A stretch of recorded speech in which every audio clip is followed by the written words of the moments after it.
and welcome to a new series of Mock the Week. I'm Dara Breen, and joining me this week are Andy Parsons, Frank Skinner and Russell Howard, Frankie Boyle, Hugh Dennis and Gina Yashere.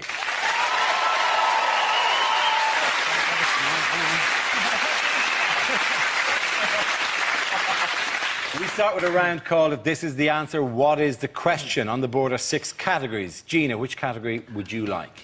Entertainment news. OK, entertainment news. The answer is 50 nights. What is the question? Is it how long does it take me to successfully build an IKEA wardrobe?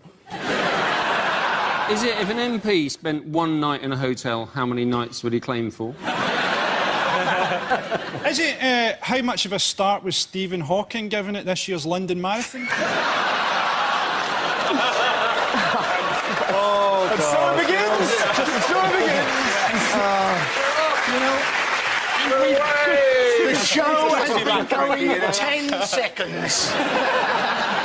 How many nights per year does the Queen sneak away to do karaoke? under the alias of Big Mama. Is it how many late shifts would you have to do at B&Q before you came to dismiss life as a grotesque pantomime? Is it dogs often go to fetch help when their master is in trouble? How long would you have to be lying dead before your cat gave a shit?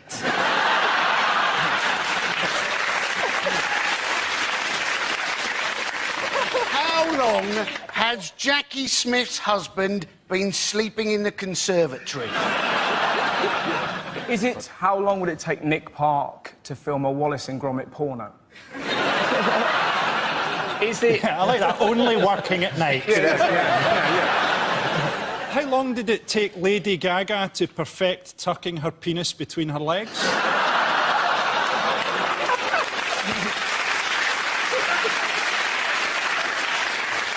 Is it which themed disco evenings have the most restrictive age policy? 50 nights. No? Is it? Is it how long before we get the right answer to this one? Yeah. I think I've got the right answer. No, don't do that. I haven't done a funny one yet. Stick around, right? Is it generally speaking what separates 51 days? You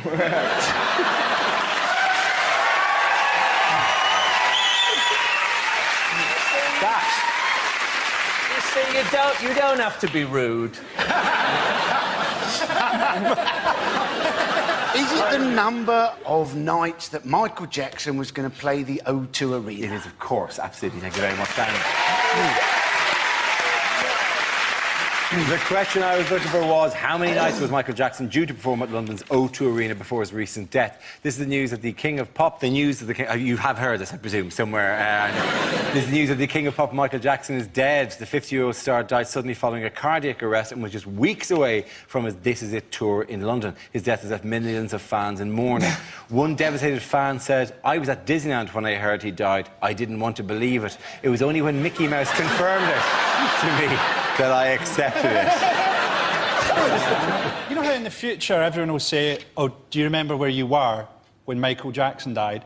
Almost everybody will be able to answer, "I was texting a joke about Michael Jackson." Even the doctor that was announcing that he died had a look across his face like, "I've got one." He touched millions of fans. People are going to love this. There was a bloke on the radio, I was listening on 5 Live or something, he said, brilliant, he said, "I'm really glad that he didn't do those 50 nights at the O2 because I think they would have killed him." People reacted to his death very differently, didn't they? I mean, like Jermaine Jackson was on the news saying that he wished that he'd died instead. Do you see that? Yeah. And I reacted differently. I wished that he'd died as well. God, there are, now that he's dead, 13 singles in the top 40. So the Spice Girls, they know what they've got to do, don't they?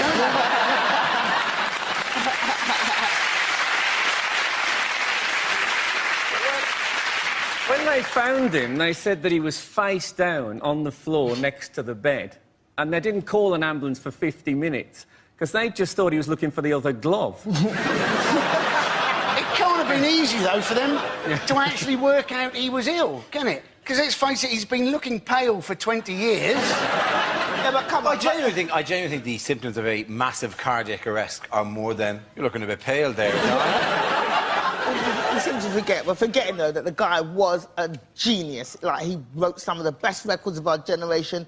Thriller is still the best-selling album I think you'll of all find time. Glenn Miller wrote some of the best records of my generation.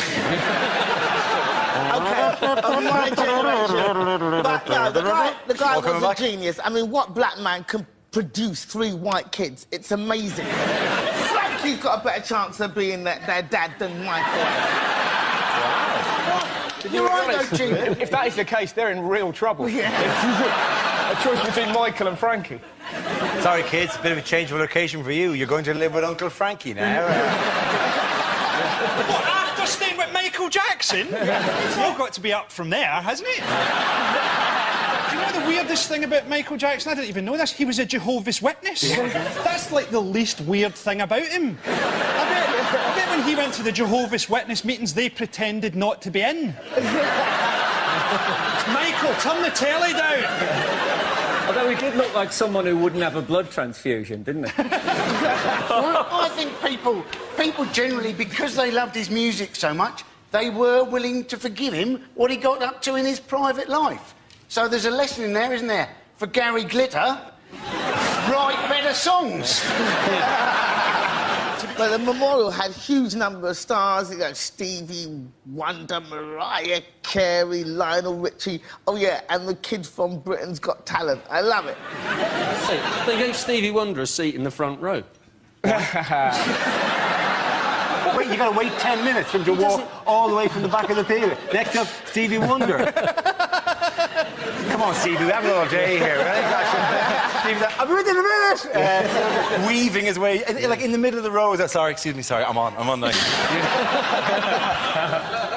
You know that they said they'd had thousands of volunteers to be pallbearers at Michael Jackson's funeral?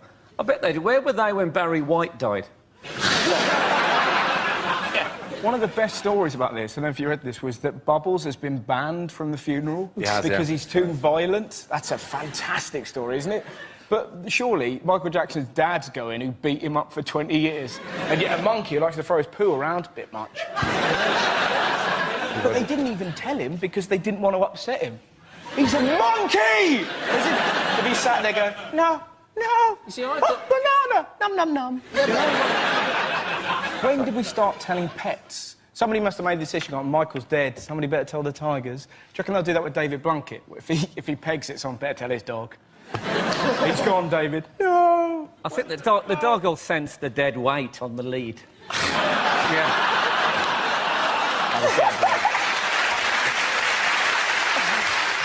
I think he should have left Bubbles to Diana Ross.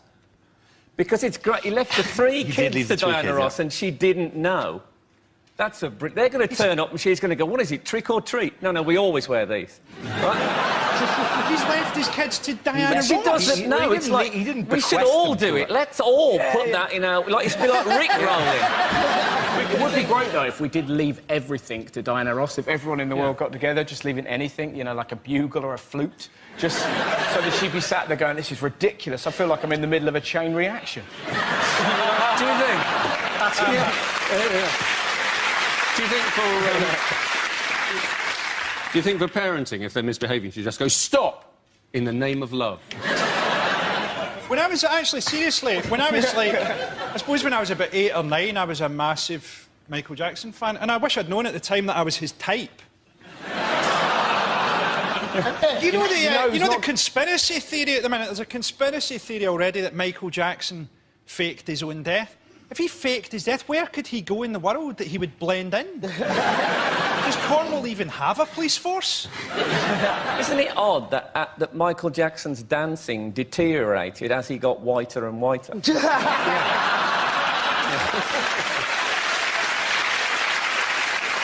the end of that round, ladies and gentlemen, the points go to Russell, Frank and Andy! Now we play a round called Don't Stop Till You Get a Laugh. This game involves Frank, Andy, Frankie and Russell, so if you could make your way to the performance area, please. This is where we test our performers' stand-up skills. We spin our news generator, it settles on a topic, and anyone can volunteer jokes about the chosen subject. The winners are the people I judge who produce the funniest stuff, OK? Here we go. Let's spin the wheel. First topic is parenting. Who wants to come in on that? Andy Parsons. Getting quick. You may have seen that there was a woman gave birth recently who was 72 years old. That's not right, is it? You don't want to be a kid struggling to walk to find out your mum's in exactly the same state. But in this country, it's been more, isn't it? The young people who've been giving birth. Alfie Patton, supposedly a dad at 13 years old. And then they were saying, oh, no, he's not the dad, some people. I don't know what's going to happen to Alfie now. Maybe he's going to have to join Fathers for Justice. Hey, he's probably got a superhero costume, hasn't he? How you, Andy? OK, let's spin the wheel again. Subject is history. Who wants to come in on that? Frank. Let's do it. Yes, history. I think it's important not to trust history. Don't take things for granted. I watched that film, The Elephant Man, recently, and it suddenly struck me after all these years that the Elephant Man doesn't actually look like an elephant. He doesn't. The Elephant Man doesn't look like an elephant. If anything, he looks like fresh ginger. Now, obviously, if you're putting up posters trying to sell a freak show, you can't say, coming soon, the Ginger Man. Or people are going to think, OK, they're not the best-looking people in the world, but I'm not paying to see one. Now, you can edit history now, right? They've brought it... Scientists have found out which part of the brain contains your bad memories, and they have developed a drug, you must have read about this, that can actually erase bad memories. It's what Ronnie Wood's 20-year-old girlfriend calls the morning after pill. Thank you very much, Frank.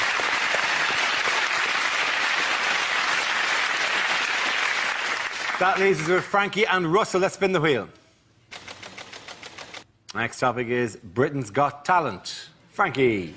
Yeah, I actually watched this series of Britain's Got Talent, or as I think it should be renamed, How Bored Are Britain's Women and Homosexuals?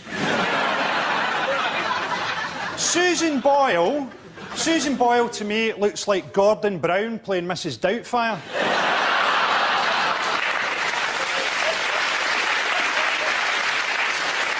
She was on Oprah Winfrey in America, and they subtitled her. And people in West Lothian, where she's from, were absolutely horrified, as many of them can't read. She says that she's never been kissed, and on that evidence alone, Scotland's alcohol problems are not as bad as first thought.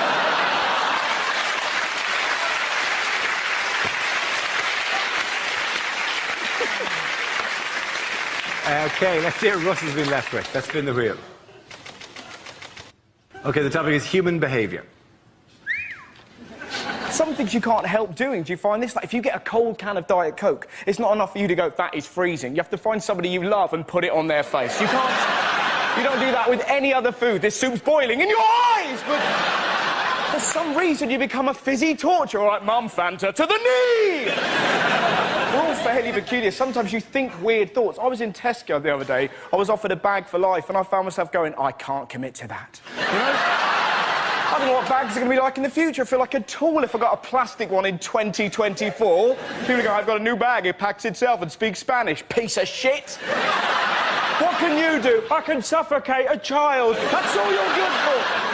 He can speak Spanish, I can hurt your hands on long journeys. Well done, Russell. Points there go to Andy and Russell.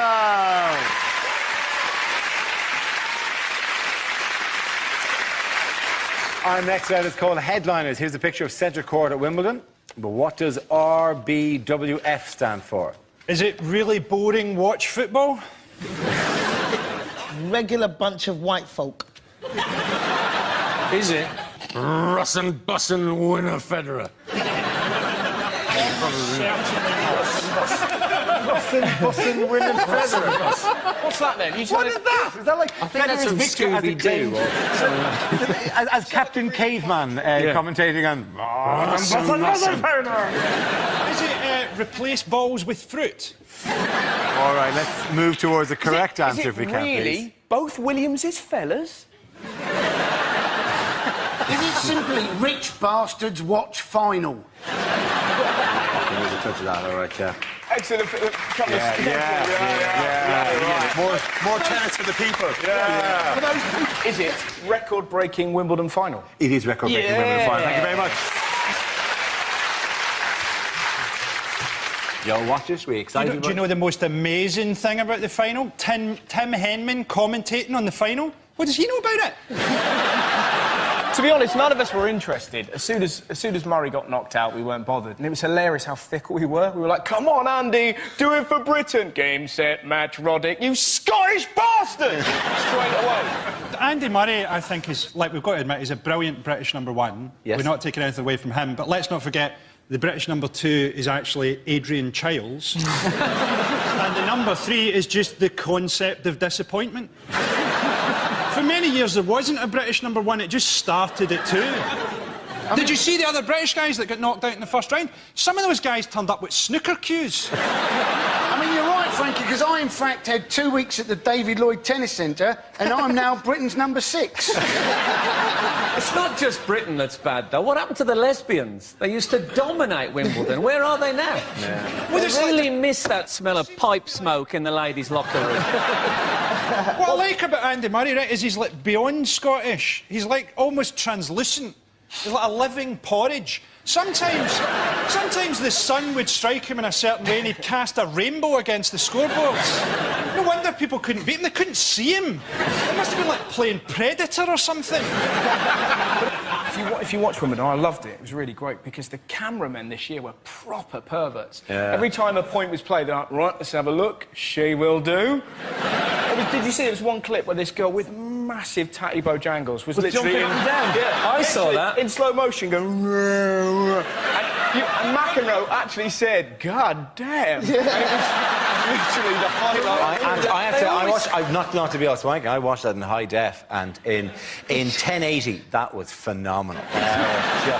They always cut to the beautiful wife or girlfriend in the box. They always do that. I wish... Now, looking back, I'd really tried at tennis and got to this level, and then I'd have gone out with the fattest pig I could have found and sat her up there. So they said, oh, Skinner playing really well, and there's his... Oh, my God. Looks like he's given her a few backhanders. We've been able to see at Patty Bojangles, or what are they called? Tatty Bojangles, but the thing is... The best thing about... You don't use that during love play, I hope. I'm talking about my girlfriend. It sounds like an imaginary friend a child would have who behaves inappropriately. Oh dear, Mr. Tatty Bojangles is here again. I'll never be able to get to sleep tonight. Who spilled the milk on the floor? Tatty Bojangles. Anyways, the other great thing about the cameramen is some of the replays were outstanding because for some reason Wimbledon seemed to employ the oldest ladies they could to be line judges. So these poor women haven't got a chance to get in the way out of these 137 miles per hour serves. There was one old woman, you could literally see it just go whack and smack her in the face, and they replayed it. Just see this poor lady go... and all the... Get work, love. Well, I've got Spalding on my face, and no! I love the screaming, you know, the screaming and the grunting. Actually, the neighbours asked me to keep it down. In the final, they cut to a shot of Woody Allen and Soon Ji sitting in the crowd. And I was trying to read his lips, and it looked like he was saying, no, don't buy an ice cream. That just makes me look like a pig. Don't buy an ice cream. And will you stop calling me Dad? Everybody was interested in when the roof closed, and I thought, that's not the exciting bit. The exciting bit is when the roof opens and the umpire's chair goes back and Thunderbird 1 takes off. Well, that was the thing, wasn't it? They said the roof would stop moments like Cliff Richard singing because it was raining. You think, that's a lot of expense to go to stop Cliff Richard singing. You can get a gun in Brixton for 60 quid. What I love about Wimbledon in general, it's the only sport that has its own fruit. You know, strawberries. Imagine doing that at Millwall. Lovely game. Guava? What is the grunting about? I'd like to see them doing it in, like, the snooker or something? Yeah.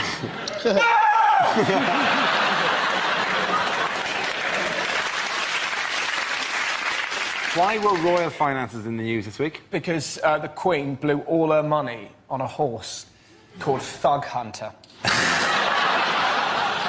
The Queen is at the centre of an expenses scandal, isn't she? Because she's been claiming Balmoral as her main residence and claiming the council tax back on Buckingham Palace. She's still got... Apparently, she lost 6 million last year, had to spend 6 million, but she's still got 240 million in the bank. She's not going to turn up for the Christian speech next year wearing a shell suit going, it's been a tough year. Philip got a job writing for the BNP. You think Although, in fairness, they've taken her eyes, which is a bit... You know, she does look like a cartoon character who's seen a sexy cartoon character and... I think the Queen could print more money anyway. All she really needs is a profile shot and a photocopier. And, They say the Queen spent £14,000 on a train journey from London to Liverpool. And that's what happens if you let an old-age pensioner use the self-service ticket machine. But it's not, in fairness, it's not the Queen, it's the other, like Princess Beatrice. She's at university at Goldsmiths, and we're having to spend 300 grand on doing up her student digs. It's ridiculous. What kind of note is she going to leave on her fridge? Somebody had the quail's eggs. That's it. She would normally have 300 grand getting her flat done up so she can go and study the history of ideas. I've got an idea for you, Beatrice. Get your fat arse down to B&Q.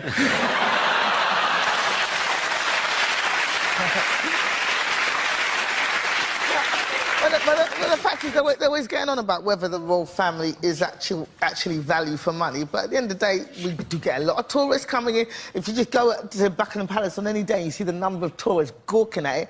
I mean, I don't think you can still get the same numbers if they turfed out the royal family and turned it into a giant Lidl. Do we need a royal family to attract American tourists? Have you seen those people? You could attract them with a balloon on a stick.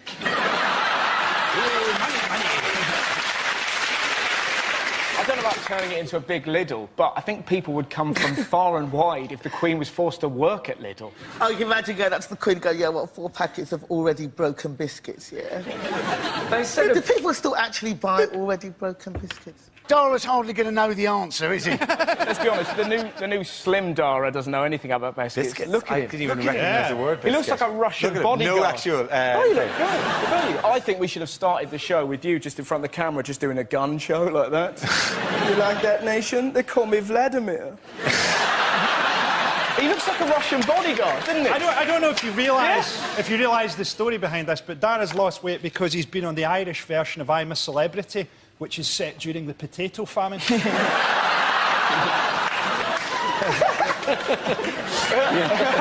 How much weight have you lost, actually? Who, me? Since I've been on here about 2 Come on, stones. tell us. I'm not Colleen Nolan. This isn't Loose Women. I'm not discussing weight loss on the show.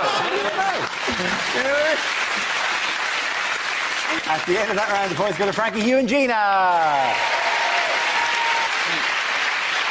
Now we come to our final quickfire round called Scenes We'd Like to See. This is for everyone, so if you can all make your way over to the performance area, please. I caught ideas for scenarios we'd love to see, and the performers come in with their suggestions.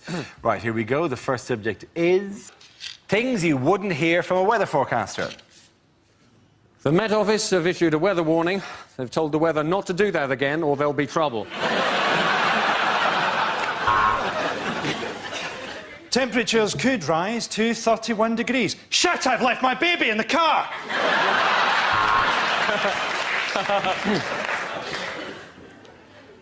A hurricane tonight will be caused by low pressure and God's hatred of homosexuality. A huge depression over Scotland, and now the weather. And finally, a warning to hay fever sufferers. Don't come sneezing near me or I'll rip your face off. So, here's the summary. Monday shite, Tuesday shite, Wednesday shite, Thursday bollocks.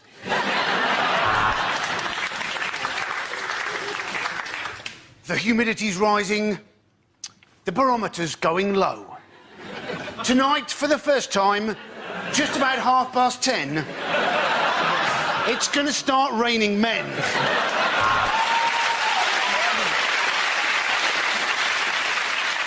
The outlook's bright for the weekend. I've got 3 grams of coke in my pocket and my wife's on holiday. Well, let's go to Carol on the roof of Television Centre. She's not meant to be there. She's just a bit depressed. This part of the country is going to stay hot and wet for quite some time because that's where my girlfriend lives. Oh, yeah. So, it's going to be between 17 and 21, but Berlusconi won't date older than that. It was raining cats and dogs last night. I should know. I was throwing them off my roof.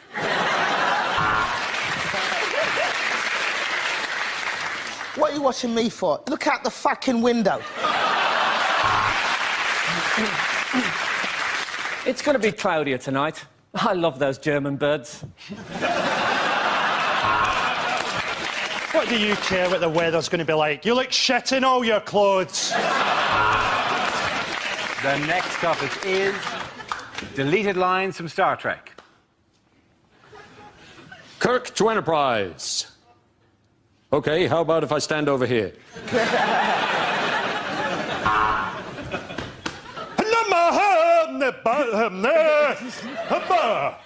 Scotty, that's the most convincing your accent has ever been. Captain, I can see an alien ship approaching. It's not showing up on the radar. It's a circular vessel, some sort of lettering and number... Oh, no, sorry, it's my tax disc.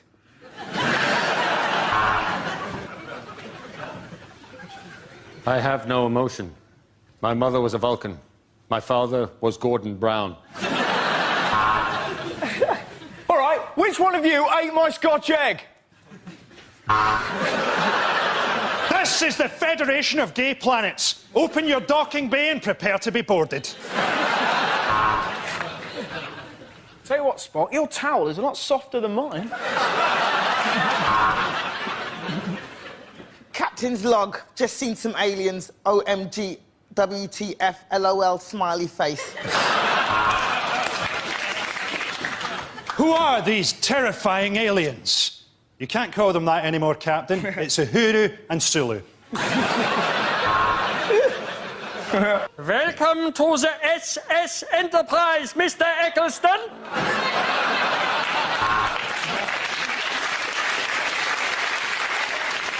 Now, which one of you put your red top in the washing with all the yellow ones? There's going to be some changes around here. They call me Captain Tatty Bojangles. What's wrong, Captain Picard? What's wrong? I'm a serious Shakespearean actor, and I'm talking to the ambassador of the fucking worm people! At the end of that round, the points go to Russell, Frank and Andy!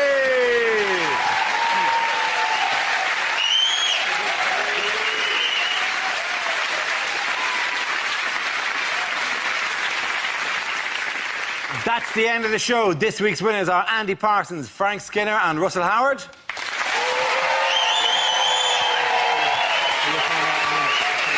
Commiserations to Frankie Boyd, Hugh Dennis and Jeannie Ashery. Thank you for watching. I'm Dara Breen. Good night.